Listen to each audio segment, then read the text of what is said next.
Okay, next వచ్చేసి money measurement concept. Money measurement concept నాన్న notes తీసి రాస్తున్నారా? Yes sir. రాస్తున్నారు కదా, ఈ 4th పాయింట్ రాయండి. Side heading sir. మీరు చూసారు కదా, నిన్న గోయింగ్ కన్సర్న్ అని చెప్పాను, ఫర్సీబుల్ ఫ్యూచర్ అని చెప్పి కీవర్డ్ చెప్పాను, రాసారా? Yes sir. అలాగే ఇప్పుడు 4th side heading money measurement concept. Screen బాగానే కనబడుతుందా? సార్ క్లియర్ గా కనబడుతుంది. Okay, money measurement concept side heading పెట్టండి.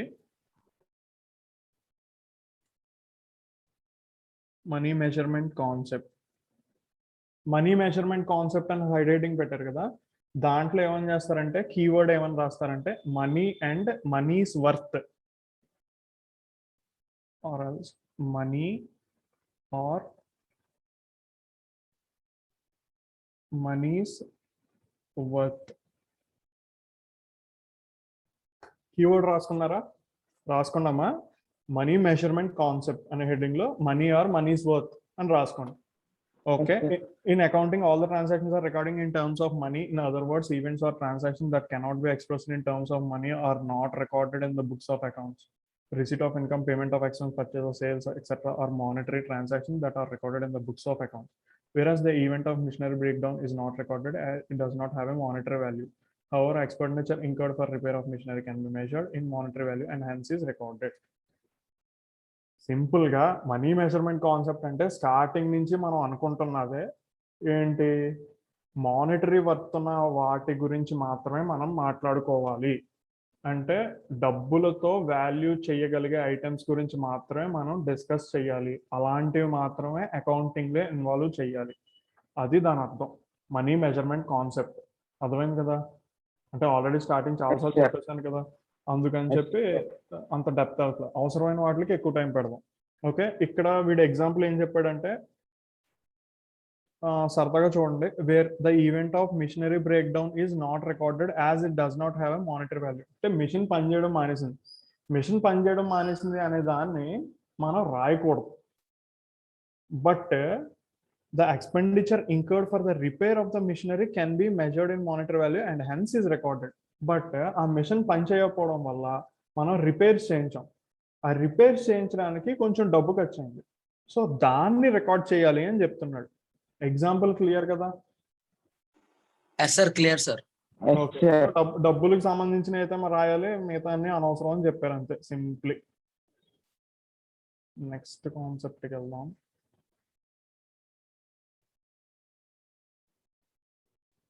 Next cost concept. Already previous chapter లో ఒక డిస్కషన్ లో నేను చెప్పాను, నాన్న సైడ్ హెడ్డింగ్ పెట్టుకోండి కాస్ట్ కాన్సెప్ట్ అని. ఓకే, కాస్ట్ కాన్సెప్ట్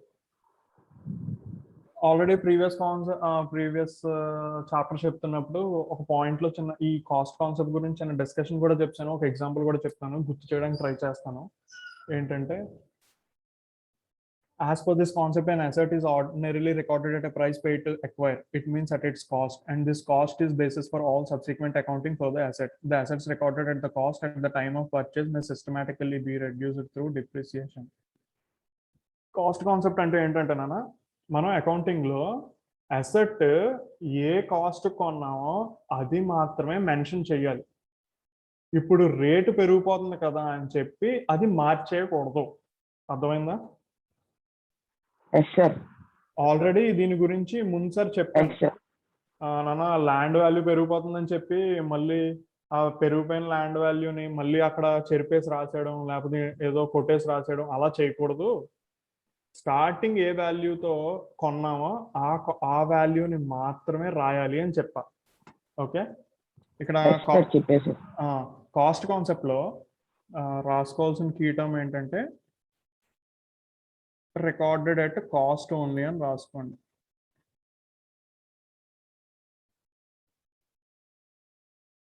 రాసుకున్నారా నాన్న? కీవర్డ్స్ ఎందుకు చెప్తున్నానో మీకు అర్థమైంది. మనం ప్రతి చోట కూడా సైడ్ హెడ్డింగ్ రాయడం, మనకి వచ్చిన భాషలో రాస్తూ ఈ పదాలు ఇన్వాల్వ్ చేస్తే చాలు, స్కోర్ వేసేస్తారు. మనం దీనికి ఎక్కువ టైం బట్టి కొట్టి చదవము.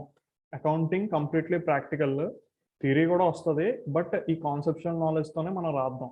ఎక్కువ టైం చూడకుండా చదవడాలు అవి చేయొద్దు. టైం మిగిలిపోతే చేసుకుందాం. ఫస్ట్ ప్రాక్టికల్ దానికి ఎక్కువ స్కోరింగ్ ఉంటుంది కాబట్టి అది ఫోకస్ చేద్దాం. Next side heading 6th point, accounting period concept. రాసారా? రాయండి. 6th side heading, accounting period concept. Already నేను చెప్పాను అకౌంటింగ్ పీరియడ్ కాన్సెప్ట్. ఏమైనా గుర్తుందా? ఇప్పుడు నేను ఒకసారి చదువుతున్నాను, గుర్తు చేసుకోవడానికి ట్రై చేయండి. An accounting period is the interval of the time at the end of the which financial statements are prepared to ascertain financial performance of the organization.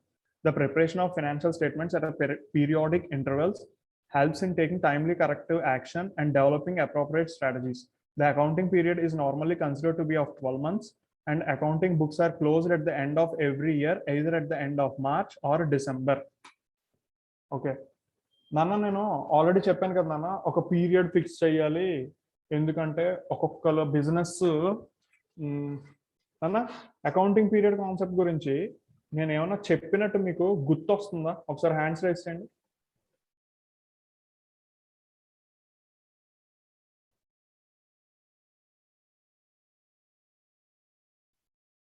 గుర్తొస్తున్న వాళ్ళు హ్యాండ్స్ రైజ్ చేయండి, గుర్తు రాని వాళ్ళు వదిలేయండి.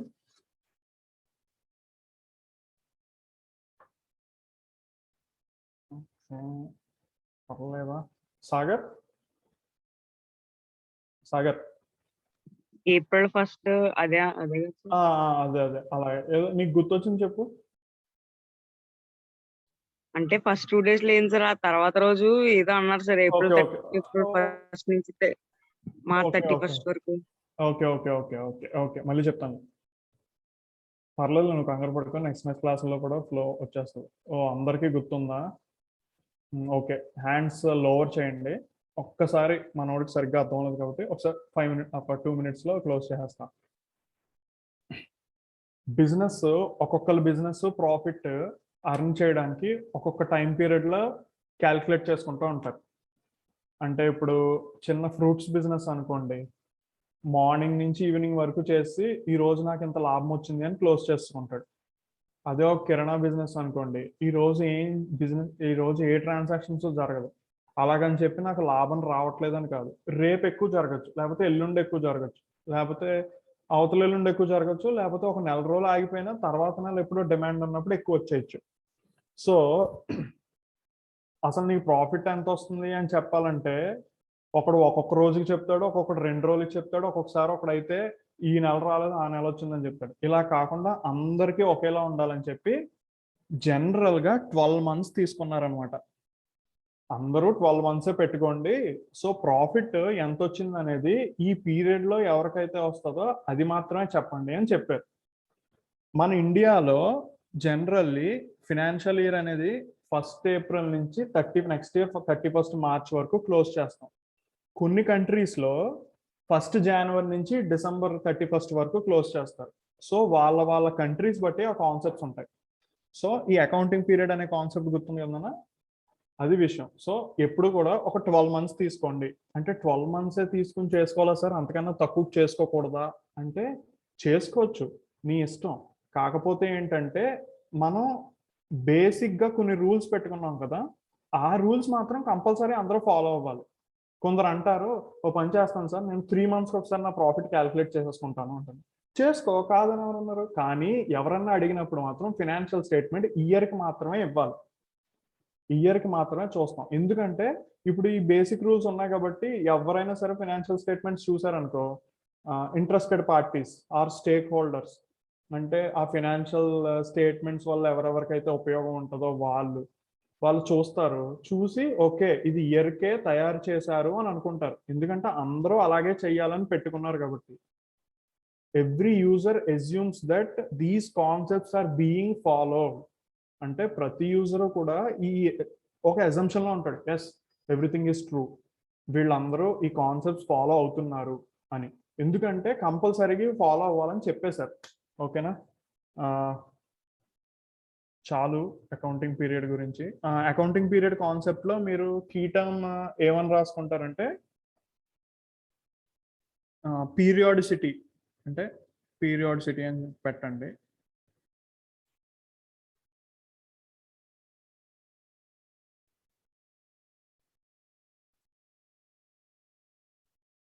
లేకపోతే ఈ లైన్ రాసేసుకోండి, పీరియాడిసిటీ అండ్ నెక్స్ట్ ఇంకోండి, preparation of financial statements at periodic intervals. Periodicity అంటే ఏం లేదు నాన్న, పీరియాడిక్ ఇంటర్వెల్స్ ని పీరియాడిసిటీ అంటాం. ఇక్కడ ఇదిగోండి, preparation of financial statements at periodic intervals. So comma పెట్టి 12 months అని రాసుకోండి గుర్తుండడానికి.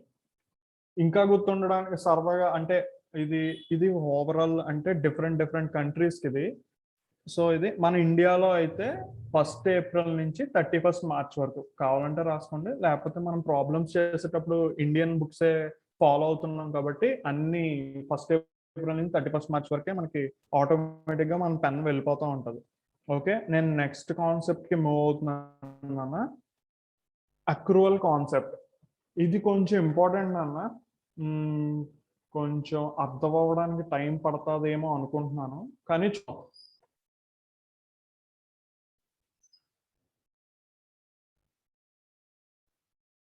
నాన్న మనకి బిజినెస్ చేసేటప్పుడు 2 types ఆఫ్ అకౌంటింగ్ ఉంటుంది అనమాట. బిజినెస్ చేసేటప్పుడు ఒక్కొక్కరు ఒకలా ఫాలో అవుతూ ఉంటారు. దాన్ని ఒక సిస్టమ్ అంటాం. సిస్టంలో 2 రకాలు ఉంటాయి, cash system, mercantile system. Cash system అంటే ఒక ఎగ్జాంపుల్ చెప్తున్నాను చూడు. ఈ రోజు నేను ఒక పళ్ళ ఫ్రూట్స్ అమ్ముకునేవాడిని అమ్మ. నేను ఏం చేస్తానంటే ఇంటింటికి వెళ్ళి ఫ్రూట్స్ అమ్ముకుంటాను. చిన్న ఏదో బొట్టలో పెట్టుకుని ఫ్రూట్స్ అమ్ముకోవడానికి వెళ్ళిపోతూ ఉంటాను రోజు. నేను ఏం చేస్తానంటే నా ఇన్వెస్ట్మెంట్ ఆర్ఎల్స్ నా క్యాపిటల్, నా దగ్గర ఈరోజు 1000 రూపాయలు ఉన్నాయి. లెట్స్ ఎగ్జాంపుల్ ఒక 1000 రూపాయలు అండి. ఇప్పుడు నేను క్యాష్ సిస్టమ్ గురించి మాట్లాడతాను. ₹1000 ఉందమ్మా. 1000 ఉంటే నేను ఈ 1000 రూపీస్తో ఫ్రూట్స్ కొనేసాను. ఈ 1000 రూపీస్తో ఫ్రూట్స్ కొనేసి నెక్స్ట్ నైట్ కల్లా 1200 రూపీస్కి అమ్మేశాను. నైట్ కల్లా 1200 రూపీస్కి అమ్మేశాను. అమ్మేస్తే అప్పుడు నేను ఏం చేశాను, మార్నింగ్ ఏమోని నా దగ్గర క్యాష్ ఎంత ఉండాలి, 1000 ఉండాలి. ఇప్పుడేమో 1200 ఉంది. అంటే నాకు 1200 వచ్చింది నా క్యాష్, పొద్దున్నేమోని 1000 ఉంది. సో నేను అమ్మడం వల్ల నాకు 200 ప్రాఫిట్ వచ్చిందన్నమాట అని ఫిక్స్ అయిపోయాను. దీన్ని ఏమంటాం అంటేనన్నా క్యాష్ సిస్టమ్ అంటారు. అంటే ఏం లేదు, నా దగ్గర క్యాష్ మార్నింగ్ ఎంత ఉంది, ఈవినింగ్ ఎంత ఉంది.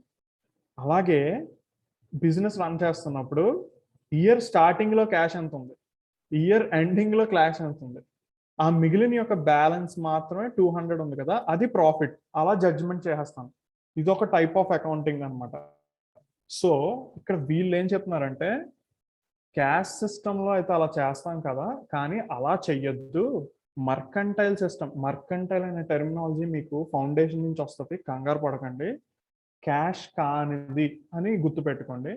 సో ఇప్పుడు ఏంటంటే మనోడు ఏం చెప్తున్నాడంటే అక్రూవల్ కాన్సెప్ట్లో ఒక్కసారి చూడండి. నన్ను ఒకసారి అక్రూవల్ కాన్సెప్ట్ అని సైడ్ హెడ్డింగ్ పెట్టండి. పెట్టారు కదా? Hello sir. నాన్న చెప్పినాను సార్, అకౌంటింగ్ పీరియడ్ కి ఏం రాయాలి? నాన్న ఇది కీవర్డ్ అని ఇంకో నాన్న కీవర్డ్ అని చెప్పి అంటే స్క్రీన్ కరెక్ట్ గా కనపడట్లేదా? ఇప్పుడు కనపడుతుంది సార్, ఇందాక కనపడలేదు sir. Okay okay, preparation of financial statements at periodic intervals అని చెప్పా. ఇక్కడ సర్కిల్ చేశాను చూసావా? అది రాస్తే సరిపోతుంది సార్. అది రాసే నాన్న. ఎగ్జామ్ హాల్లో కీవర్డ్ అంటే ఏంటంటే నీకు నోటుకు వచ్చింది రాస్తావు కదా సార్, రూల్స్ సార్, ప్రిన్సిపల్స్ సార్, నీకు నచ్చిన భాషలో రాస్తూ ఈ వర్డ్ ఎంటర్ చేయాలి. మనం ఓన్ గా రాసి ఈ వర్డ్ ఎంటర్ చేయాలి. Okay sir. ఓకే, మనం ప్రాబ్లమ్స్ బాగా ప్రాక్టీస్ చేసేసాం అనుకో, అప్పుడు టైం ఉందనుకో థియరీ కూడా ఎక్కువ టైం పెట్టి చదువుకుందాం, పర్లేదు. సరేనా? Sure. ఫస్ట్ మాత్రం ఎక్కువ స్కోరింగ్ ప్రాబ్లమెటిక్ లో ఉంది కాబట్టి వాటి గురించి ఎక్కువ ఫోకస్ చేద్దాం. అది అయిపోయిందన్న అకౌంటింగ్ పీరియడ్ కాన్సెప్ట్. ఇంటర్వెల్స్ దాకా రాసింది సార్. ఇంటర్వెల్స్ వరకు రాసావు కదా. So Yes, sir. అక్కడ 12 months అనేది కూడా పెట్టుకో, కామా పెట్టి. Yes sir. నెక్స్ట్ అంతే సరిపోద్ది. తర్వాత నువ్వు ఫ్రేమ్ చేసేస్తావు సెంటెన్స్ లో. ఎగ్జామ్ లో Yes, sir. ఆర్టిస్ట్ అయిపోతారు ఒక్కొక్కరు. పీరియాడిసిటీ అని కూడా రాసుకోవాలి సార్. రాసుకో, పర్లా. Yes sir. కొంచెం స్టైల్ గా ఉంటుంది, అంటే ఏం లేదు లాంగ్వేజ్. Yes sir.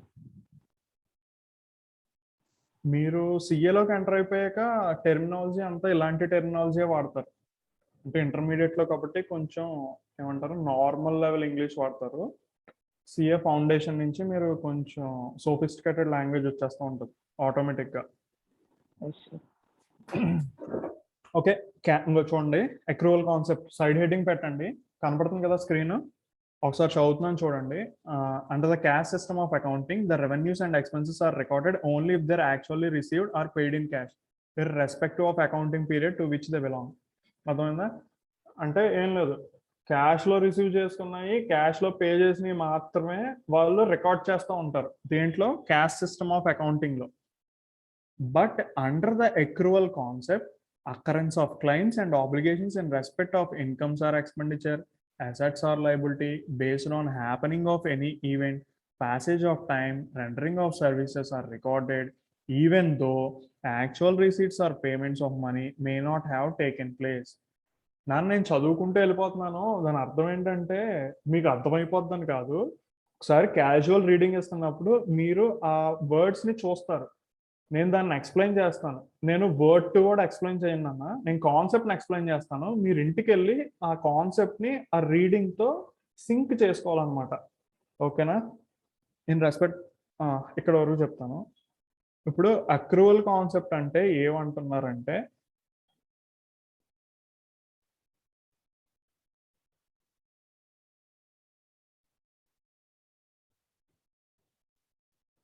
నాన్న మన అకౌంటింగ్లో మీరు గుర్తుంటే సేల్స్ చూసారా? సేల్స్ అనే అకౌంటింగ్ టర్మ్ వాడుకున్నాం. సేల్స్లో ఎన్ని టైప్ ఆఫ్ సేల్స్ ఉంటాయని చెప్పారు, గుర్తుందా ఎవరికైనా? హ్యాండ్స్ రైజ్ చేయండి, ఎవరొకరిని అడుగుతా. గుర్తు లేదా? గుర్తు లేకపోతే గుర్తు చేస్తా, నో ప్రాబ్లం. సౌమ్య, సేల్స్లో ఎన్ని టైప్ ఆఫ్ సేల్స్ ఉన్నాయమ్మా చెప్పు. 2 types, sir. చెప్పు, సేల్స్ ఏంటవి? Cash sale and credit sales. Okay, hands lower చేయండి. Cash sale, credit sale.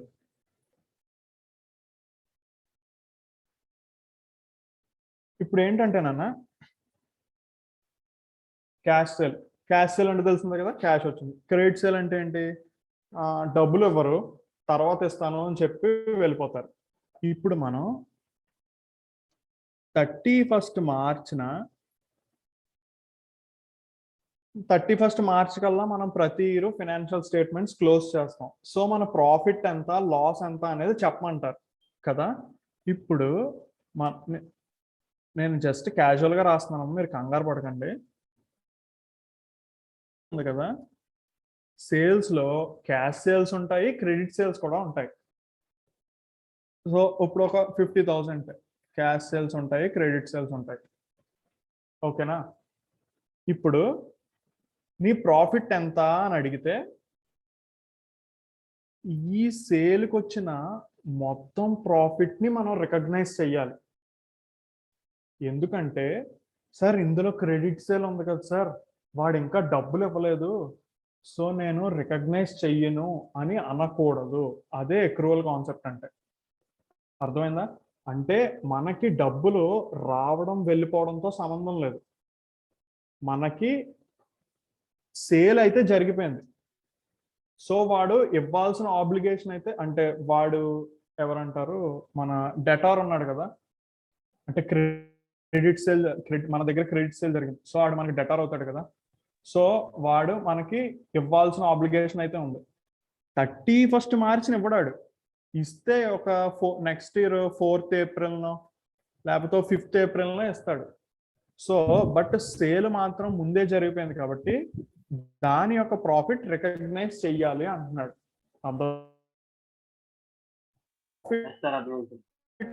మాత్రమే కాదు నాన్న, మళ్ళీ చెప్తున్నాను, ఒకసారి చెప్తాను. ప్రాఫిట్ మాత్రమే కాదు నాన్న, ఎక్స్పెన్సెస్, ఇన్కమ్స్ అన్ని అన్నీ వస్తాయి. నేను జస్ట్ ఏంటి సేల్ అనే పాయింట్ జస్ట్ ఎగ్జాంపుల్ చెప్పాను.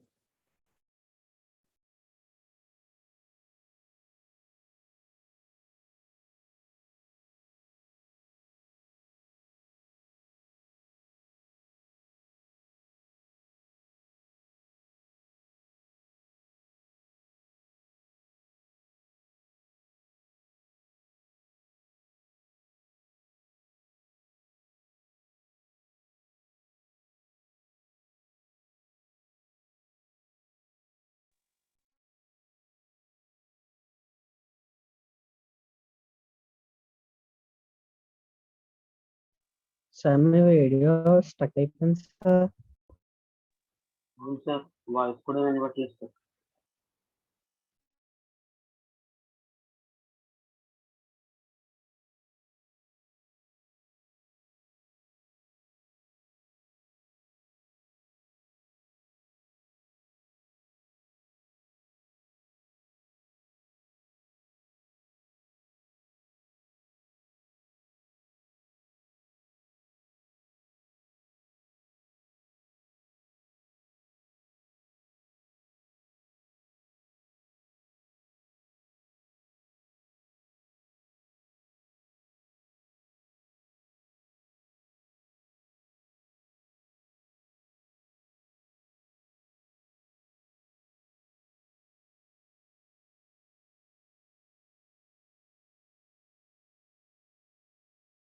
సార్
పవర్ పవర్ ఆఫ్ అయిపోయి ఉంటుంది, పవర్ పోయి ఉంటుంది, వైఫై అయిపోయి ఉంటుంది.